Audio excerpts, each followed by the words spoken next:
আসসালামু আলাইকুম রহমতুল্লাহি বারাকাতু। প্রিয় দর্শক, আমরা দুদিনের জন্য ময়মনসিংহ এবং জামালপুর ডিস্ট্রিক্টে ভ্রমণের জন্য আসছি।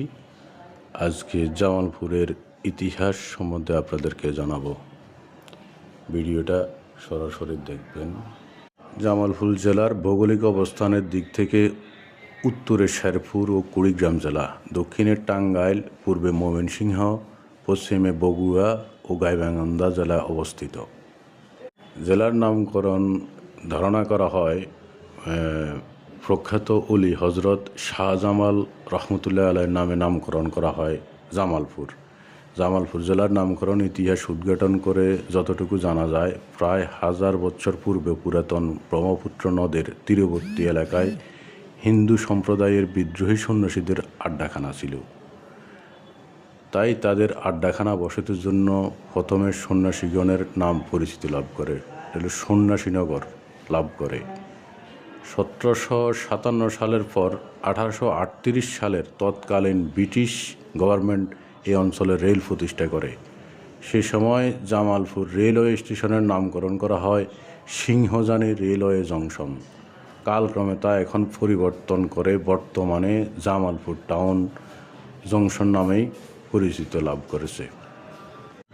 জামালপুর জেলায় 1201 থেকে 1503 খ্রিস্টাব্দের মধ্যে ফারস্য উপসাগরীয় অঞ্চল ইয়েমেন থেকে বেশ কজন প্রখ্যাত অলির আগমন ঘটেছিল। তার মধ্যে অন্যতম হজরত শাহ সুফি সৈয়দ শাহ জামাল ইয়েমেনি জামালপুরি রহমতুল্লাহ অন্যতম। প্রখ্যাত অলি হজরত শাহ সুফি সৈয়দ শাহজামাল রহমতুল্লাহ ইয়েমেন, তিনি একাধারে ইসলাম প্রচারের মধ্য দিয়ে তার জীবন অতিবাহিত করতেন।